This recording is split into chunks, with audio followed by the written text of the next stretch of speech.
Welcome dear friends. இந்த புதிய காணொளிக்கு உங்களை அன்போடு வரவேற்கின்றேன். இது இரண்டாவது யூனிட் அழகில், அதாவது எஜுகேஷனில் இரண்டாவது அழகில் கமிஷன்ஸ் பற்றி நம்ம படித்து கொண்டிருக்கிறோம். அதில் ஏற்கனவே நாம் இடைநிலை கல்விக்குள்ளை பற்றி படித்து விட்டோம். இப்பொழுது கோத்தாரி கமிஷனை இந்த கேள்வி வந்தால் எவ்வாறு நாம் அணுகுவது, எந்தெந்த கருத்துக்கள் நாம் சொல்ல வேண்டும் என்பதை நாம் இதிலே பார்க்கின்றோம். உள்ளே செல்வோம். கோத்தாரி கல்வி ஆணையம் 1964-66. இதனுடைய குறிக்கோள்கள் என்ன, பின்னணி என்ன, சம்பந்தப்பட்ட உறுப்பினர்கள் யார், பரிந்துரைகள் என்ன மற்றும் கல்வி தாக்கங்கள். இந்த கோத்தாரி கல்வி ஆணையம் இந்திய வரலாற்றில் மிக முக்கியமான கல்வி ஆணையங்களில் ஒன்று. டாக்டர் தௌலத் சிங் கோத்தாரி தலைமையிலான இந்த ஆணையம் இந்திய கல்வி முறையை முழுமையாக மதிப்பிட்டு அதை மிகவும் பொருத்தமானதாகவும் உள்ளடக்கியதாகவும் முற்போக்கானதாகவும் மாற்றுவதற்கான பரிந்துரைகளை வழங்குவதை நோக்கமாக கொண்டது. அதன் அறிக்கை கல்விக் கொள்கைகளை வடிவமைப்பதில் ஒரு மூலக்கல்லாக செயல்பட்டது. குறிப்பாக ஆசிரியர் கல்வி ஒரு நாட்டினுடைய பள்ளி கல்வி முறையினுடைய அடித்தளத்தை வலுப்படுத்துவதில் முக்கிய பங்கு வகிக்கிறது. அதையெல்லாம் கோடிட்டு காண்பித்திருக்கிறார் இந்த கல்வி ஆணையத்தினுடைய தலைவர் டாக்டர் கோத்தாரி. இதனுடைய நோக்கங்கள் என்ன? நாட்டின் பல்வேறு தேவைகளை பூர்த்தி செய்யும் ஒரு விரிவான கல்விக் கொள்கையை உருவாக்குவதால் கோத்தாரி ஆணையத்தினுடைய முதன்மை நோக்கம். முக்கியமான நோக்கங்கள் என்ன என்று பார்க்கலாம். தேசிய ஒருங்கிணைப்பை அடைய, கல்வி மூலம் தேசிய ஒற்றுமை உணர்வு வளர்ப்பதையும் பல்வேறு கலாச்சார மற்றும் மொழியியல் குழுக்களிடையே சமூக ஒற்றுமையை ஊக்குவிப்பதையும் ஆணையம் நோக்கமாக கொண்டிருக்கிறது. சமூக மற்றும் பொருளாதார வளர்ச்சியை வழங்குவது இரண்டாவது நோக்கம். வறுமை, சமத்துவமின்மை மற்றும் பொருளாதார ஏற்றத்தாழ்வுகளை குறைப்பதற்கும் நாட்டின் பொருளாதாரத்திற்கு அர்த்தமுள்ள பங்களிப்பை வழங்க தனிநபர்களை தயார்படுத்துவதற்கும் கல்வி ஒரு வழிமுறையாக கருதப்பட்டது. மற்றும் உற்பத்தி திறன் மற்றும் தொழில்நுட்ப அறிவை அதிகரிப்பதும் இதனுடைய நோக்கம். அறிவியல் மற்றும் தொழில்நுட்பத்தினுடைய முக்கியத்தை உணர்ந்து தொழில்நுட்ப திறன்கள், புதுமை மற்றும் ஆராய்ச்சியை ஊக்குவிக்கும் கல்வி முறையை இந்த ஆணையம் ஆதரிக்கின்றது. இந்திய சமுதாயத்தை நவீனமயமாக்க கல்வி முறையை முற்போக்கானதாகவும் மதச்சார்பற்றதாகவும் தொலைநோக்கு சிந்தனையுடனும் நவீன கல்வி நடைமுறைகளை ஏற்றுக்கொள்வதற்காகவும் சீர்திருத்தங்களை அறிமுகப்படுத்த இந்த ஆணையம் முயன்றது. அடுத்து, ஆசிரியர் கல்வியை மேம்படுத்த மிக மிக முக்கியமான ஒரு நோக்கம். கல்வியின் தரத்தில் ஆசிரியர்கள் முக்கிய பங்கு வகிக்கிறார்கள் என்பதை வலியுறுத்தி நன்கு தயாரிக்கப்பட்ட, ஊக்கமளிக்க மற்றும் திறமையான கல்வியாளர்களை உறுதி செய்வதற்காக ஆசிரியர் பயிற்சி திட்டங்களை மேம்படுத்த ஆணையம் பரிந்துரைத்தது. இந்த கோத்தாரி கல்வி ஆணையத்தினுடைய பின்னணி என்ன, பேக்ரவுண்ட் என்று நாம் பார்க்க முடியும். நாடு ஏராளமான சமூக பொருளாதார சவால்களை எதிர்கொண்டிருந்த நேரத்தில் 1964 இந்திய அரசால் கோத்தாரி கல்வி ஆணையம் அமைக்கப்பட்டது. இந்திய கல்வி முறை பெரும்பாலும் காலனித்துவ, அந்த பிரிட்டிஷ் ரூல்னால் அந்த காலனித்துவ மரபுகளால் வடிவமைக்கப்பட்டது. இது மனப்பாடம் கற்றல், வரையறுக்கப்பட்ட உள்ளடக்கம் ஆகியவற்றை வலியுறுத்தியது மற்றும் புதிதாக சுதந்திரம் பெற்ற நாட்டின் தேவைகளை பூர்த்தி செய்ய தவறிவிட்டது. இந்தியாவினுடைய நவீனமயமாக்கல் மற்றும் மேம்பாட்டு இலக்குகளை அடைய உதவும் வகையில் கல்விக்கான ஒரு கட்டமைக்கப்பட்ட ஒரு அணுகுமுறையை பரிந்துரைப்பதற்கும் தற்போதுள்ள கல்வி முறையை மதிப்பிடுவதற்கும் இந்த ஆணையம் பணிக்கப்பட்டது. அதற்காகத்தான் இது நிறுவப்பட்டது. கல்வியின் முழுமையான பார்வையை நோக்கிய மாற்றத்தை குறித்த ஆணையத்தின் பணி அதன் பரிந்துரைகளில் பல்வேறு சமூக, கலாச்சார மற்றும் பொருளாதார காரணிகளை உள்ளடக்கியதால் புரட்சிகரமானதாக இருந்தது என்று நாம் சொல்ல முடியும். கோத்தாரி கல்வி ஆணையத்தில் ஈடுபட்டுள்ள உறுப்பினர்கள் யார்? கோத்தாரி கல்வி ஆணையம் கல்வி, நிர்வாகம் போன்ற பொது சேவையில் பல்வேறு பின்னணிகளை கொண்ட 17 உறுப்பினர்களை கொண்டது. அப்போதைய பல்கலைக்கழக மானியக்குழுவின் தலைவராக இருந்த டாக்டர் தௌலத் சிங் கோத்தாரி ஆணையத்தின் தலைவராக நியமிக்கப்பட்டார்.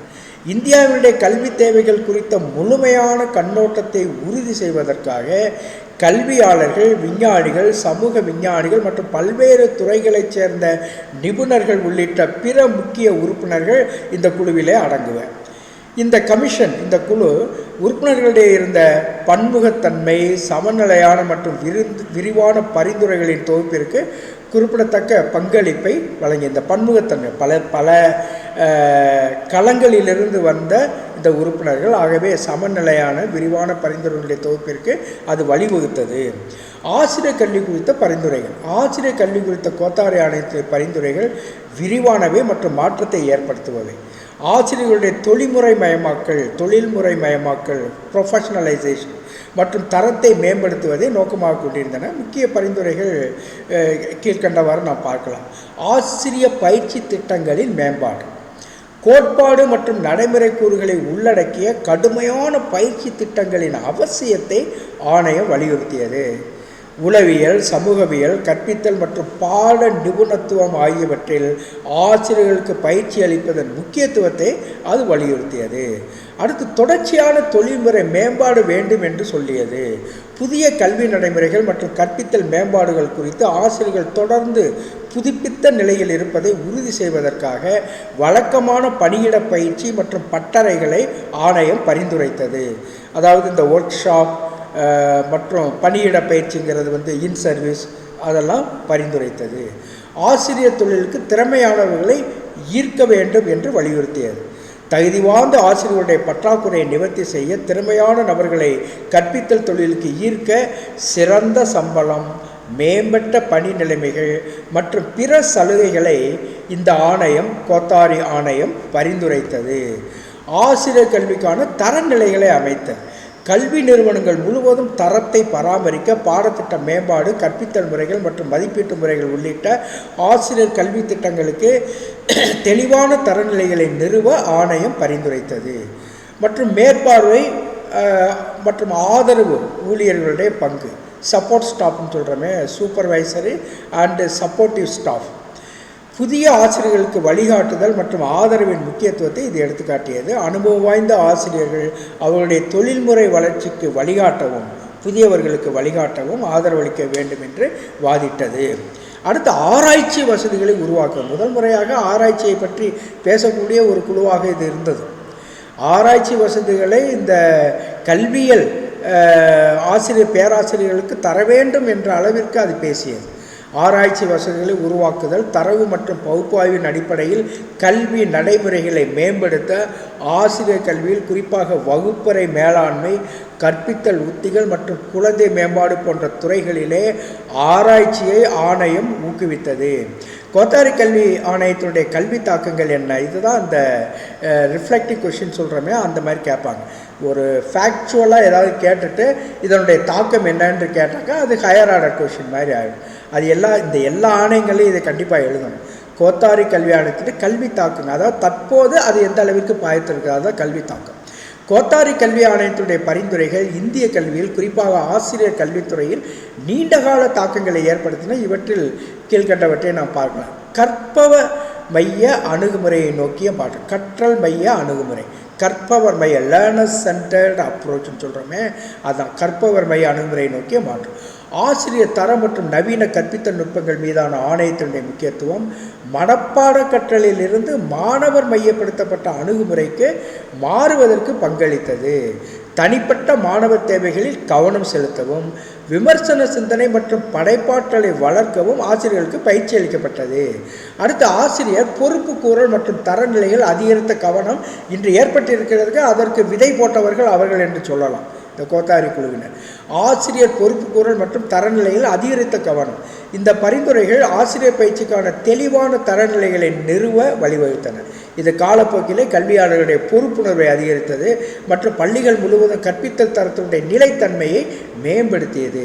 அடுத்து, உள்ளடக்கிய கல்வியை மேம்படுத்துதல், இன்க்ளூசிவ் எஜுகேஷன் சொல்கிறோமே, அதை அனைவரையும் உள்ளடக்கிய ஒரு கற்றல், மொழி, இனம், உடல் கோளாறுகள் இதையெல்லாம் கடந்த நிலையிலே ஒரு கல்வி, உள்ளடக்க கல்வியை மேம்படுத்த வேண்டும் என்று அப்போதே சொன்னார்கள்.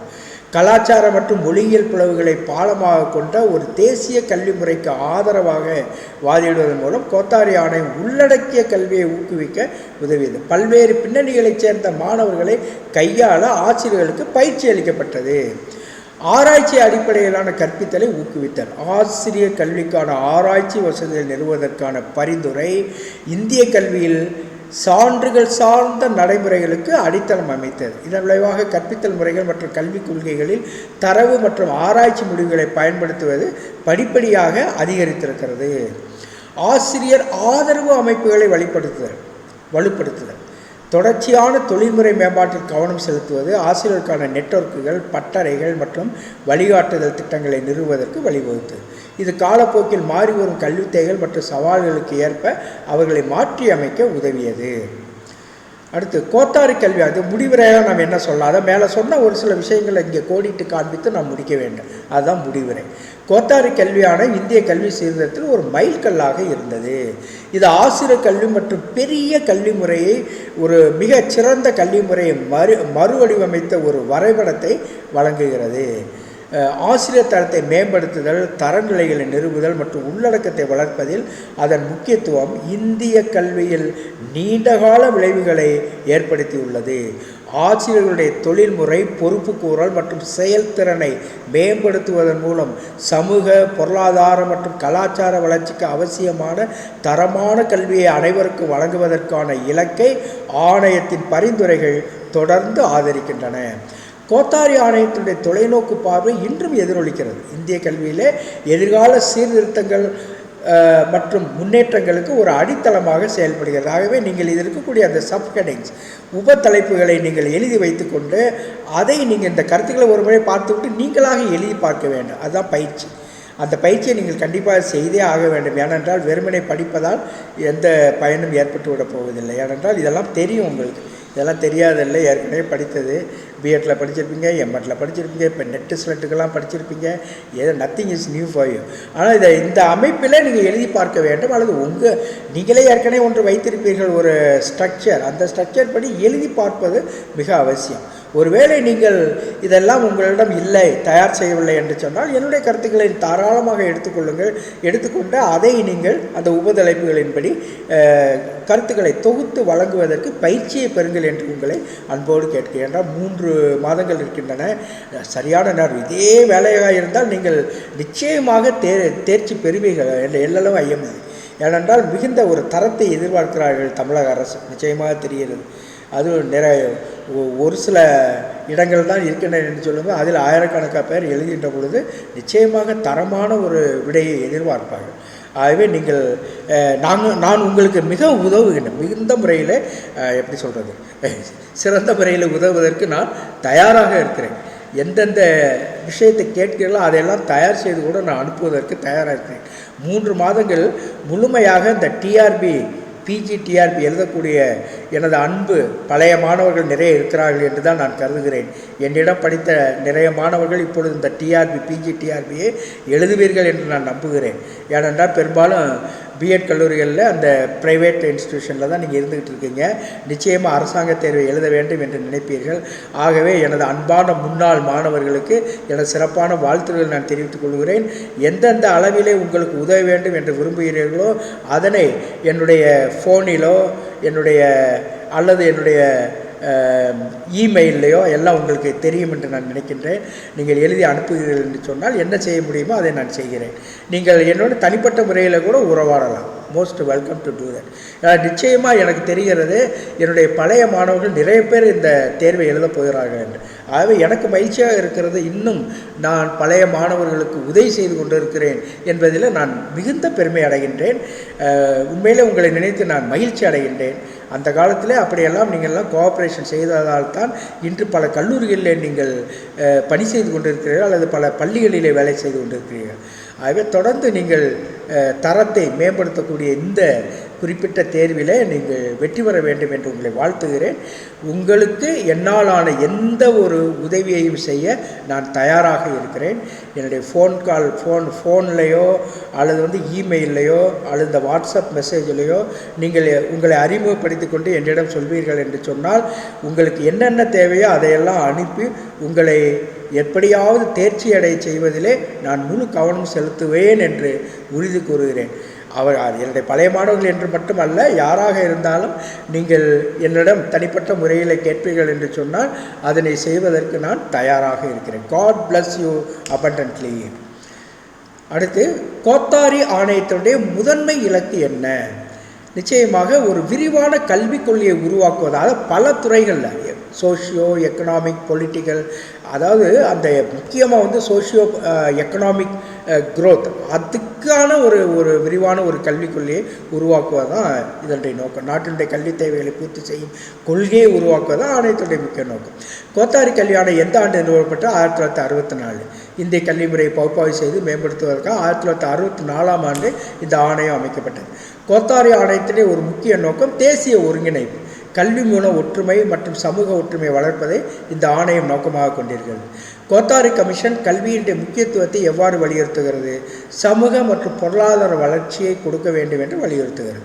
வறுமை மற்றும் சமத்துவமின்மை குறைப்பதற்கான ஒரு கருவியாக கல்வியை ஆணையம் கருதுகிறது. ஆசிரியர் கல்விக்கான ஆணையத்தினுடைய பரிந்துரைகள் ஒன்றியது நிச்சயமாக ஆசிரியருக்கான வழக்கமான பணியிடை பயிற்சி, இன் சர்வீஸ் ட்ரைனிங் சொல்கிறோமே அது. ஆசிரியர்களுக்கு நவீன நடைமுறைகள் குறித்து விழிப்புணர்வை ஏற்படுத்துவதற்காக பணியிடை பயிற்சி பரிந்துரைக்கப்பட்டது.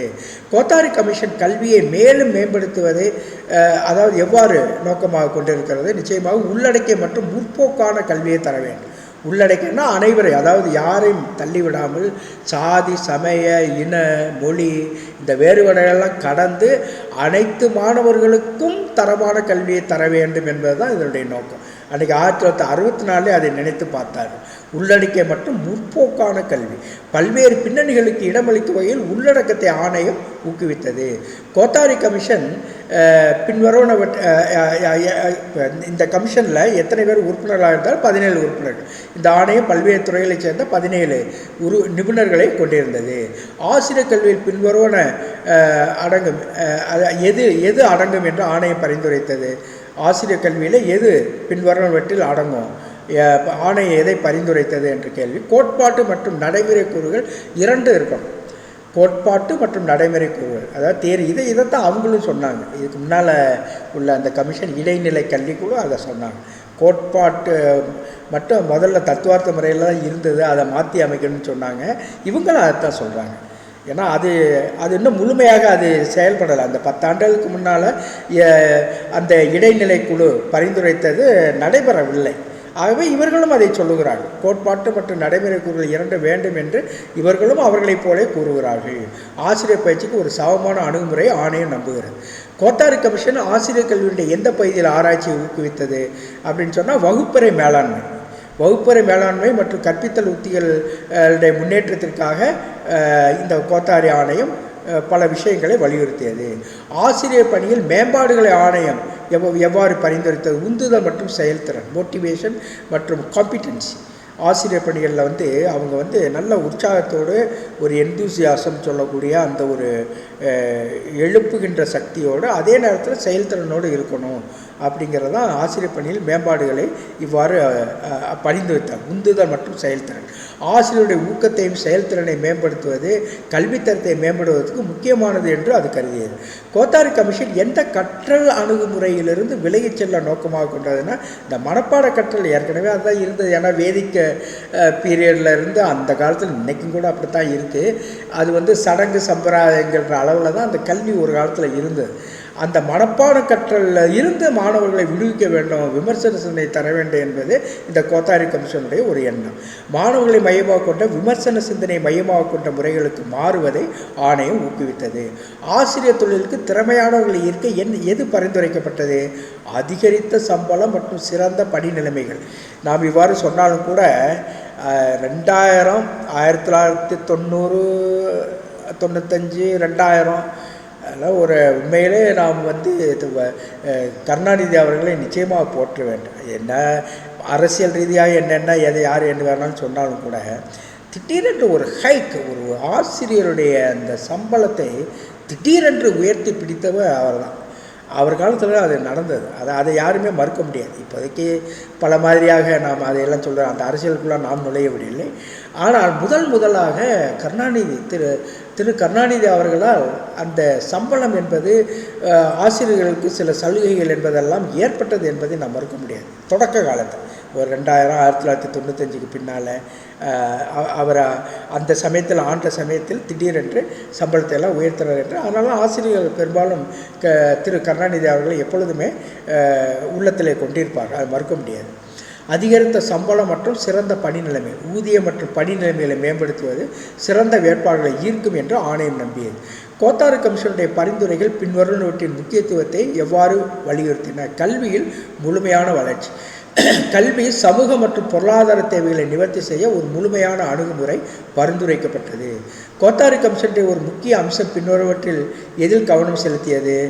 ஆசிரியர் பொறுப்பு மற்றும் தரநிலை, அதாவது அக்கௌண்டபிலின்றது, அதாவது ஒரு விஷயத்துக்கு பொறுப்பேற்றுக் கொள்ளுதல்.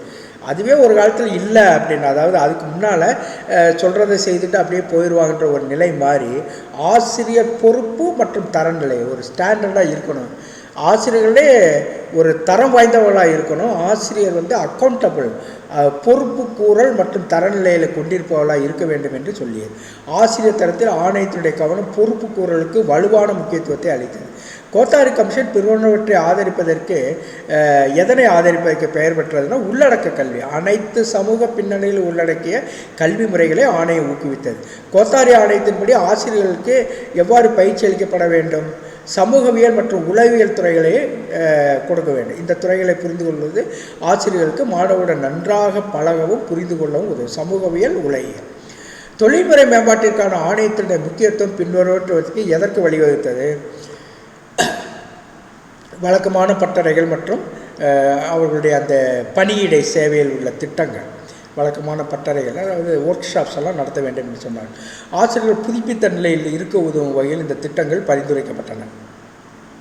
தொழில்நுட்ப அறிவை வளர்ப்பதற்காக இந்த கோத்தாரி ஆணையம் எதை வலியுறுத்தியது? அறிவியல் மற்றும் தொழில்நுட்ப கல்வியை நிச்சயமாக. இதைத்தான் அதுவும் செய்தார். அந்த இடைநிலை பள்ளிகளும் இது ரொம்ப முக்கியத்துவம், அறிவியலுக்கும் கணக்குக்கும் ரொம்ப முக்கியத்துவம் கொடுத்தா. கணிதம் அப்போ தான் வந்து இண்டிபெண்டன்ஸு கிடைச்சி அந்த பழைய கால அந்த அடிமைத்தனமான கல்வியிலிருந்து விடுபட முக்கியமாக அந்த படைப்பாற்று திறன் அதெல்லாம் வளர்ப்பதற்கு அவர்கள் அதை பரிந்துரைத்தார். அவர்கள் சொன்னது அறிவியல், கணிதம். இவர்கள் சொல்வது அறிவியல் மற்றும் தொழில்நுட்ப கல்வி என்று சொல்வார். என்ற ஏறத்தாலும் ஒன்றுதான். உற்பத்தி திறன் மற்றும் புதுமைக்கு தொழில்நுட்ப அறிவு அவசியமாக கருதப்பட்டது. இந்த கோத்தாரி கமிஷன் கல்வியை ஒரு வழிமுறையாக கருதியது ஏன்? வறுமை மற்றும் சமத்துவன்மையை குறைக்க முடியும் கல்வியால், அதனால தான் அதை பரிந்துரை செய்தார். கல்வி சமூக மற்றும் பொருளாதார முன்னேற்றத்திற்கான ஒரு கருவியாக காணப்பட்டது. ஆசிரியர் சிறப்பு பயிற்சிக்கு ஆணையம் எந்த பாடப்பிரிவுகளை பரிந்துரைத்தது? கற்பித்தல் மற்றும் உளவியல், அதாவது பயனுள்ள கற்பித்தலுக்கு கற்பித்தல் மற்றும் அதாவது இந்த டெக்னிக்ஸ் ஆஃப் டீச்சிங் மெத்தட்ஸ், அதுக்கு ரொம்ப அதாவது உளவியல், சைக்காலஜி, அதில் நிபுணத்துவம் பெறுவது மிக முக்கியமானதாக கருதப்பட்டது. பரிந்துரைகளில் ஒன்று ஆராய்ச்சி அடிப்படையான கற்பித்தலுக்கானது. இந்த கீழ்வரும் பரிந்துரைகளில் ஒன்று வந்து ஆராய்ச்சி அடிப்படையான பரிந்துரை. அது எது என்று கேட்கிறார்கள். அதாவது கற்பித்தல் நடைமுறைகளை தெரிவிக்க கல்வி ஆராய்ச்சியை பயன்படுத்த, அதாவது கற்பித்தல் ப்ராக்டிக்கல் ஸ்கில்ஸை அதை சொல்வதற்கு இந்த எஜுகேஷனல் ரிசர்ச் வந்து பயன்படுத்த வேண்டும் என்று சொன்னார். இந்த அணுகுமுறை பயனுள்ள கற்பித்தலுக்கான தரவு மற்றும் ஆதாரங்களை அடிப்படையாக கொண்ட முறைகளை ஊக்குவித்தது. ஆசிரியர் ஆதரவு அமைப்புகள் குறித்து ஆணையத்தின் நிலைப்பாடு என்ன? நெட்வொர்க்குகள் மற்றும் வழிகாட்டுதலும் அவற்றை மேம்படுத்த வேண்டும் என்று சொன்னாங்க. அதாவது இன்றைக்கி ஆசிரியர் சங்கம்லாம் இருக்குது, அதெல்லாம் இணைத்து வழிகாட்டுவதோடு அதெல்லாம் மேம்படுத்த வேண்டும் என்று அப்போதே சொன்னாங்க. ஆசிரியர் வளர்ச்சிக்கு வழிகாட்டுதல் மற்றும் பட்டறைகள் போன்ற ஆதரவு அமைப்புகள் ஊக்குவிக்கப்பட்டன.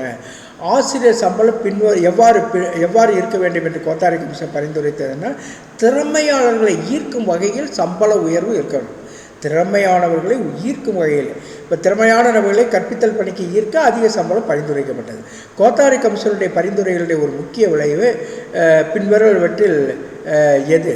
முக்கிய விளைவு அதனால் ஏற்பட்ட ஒரு மாற்றம் கீழ்கண்ட அந்த 4 ஸ்டேட்மெண்ட்டில் எது ரைட்டுன்னா, மாணவர்களை மையமாக கொண்ட கற்பித்தல், தனிப்பட்ட மாணவர் தேவைகள் மற்றும் மேம்பாட்டில் கவனம் செலுத்தும் கற்பித்தல் முறைகளை இந்த ஆணையம் ஆதரித்தது. So thank you very much dear friends. சில கருத்துக்களை அப்படியே ஏற்கனவே படித்தவற்றை அசை போடுகிறோம். இது முக்கியமாக கொஞ்சம் அப்படியே அது அந்த உபத்தலைப்புகளையாவது வைத்துக்கொண்டு ஒரு முறை நீங்கள் எழுதி பார்த்தீர்கள் என்று சொன்னால் நல்லது. ஒருவேளை இந்த மாதிரி தலைப்புகள் மிக எளிதாக இருக்கலாம், ஆனால் இந்த ஃபஸ்ட்டு யூனிட் 1 இருக்கக்கூடிய தத்துவம், இது சைக்காலஜி, பின்னால் வரக்கூடிய அந்த இன்க்ளூசிவ் எஜுகேஷன்லாம் நீங்கள் எழுதி பார்க்குறது ரொம்ப நல்லது. டெக்னாலஜி, ஏன்னா அந்த வார்த்தைகள் எல்லாம் வந்து நமக்கு பிடிபடாத வார்த்தைகளாக கூட சில சமயம் அமைஞ்சிடும். அது பார்க்கும்போது புரியும், ஆனால் எழுதும்போது வராது. அவற்றையெல்லாம் நன்றாக படித்து நாம் எழுத வேண்டிய நிலை இருக்கிறது. இதை நன்றாக படித்துக் கொள்ளுங்கள். ஒரு முறை எழுதி பார்த்தீர்கள் என்று சொன்னால் நிச்சயமாக நல்லது தான். God bless you abundantly. Let us meet in other video lectures.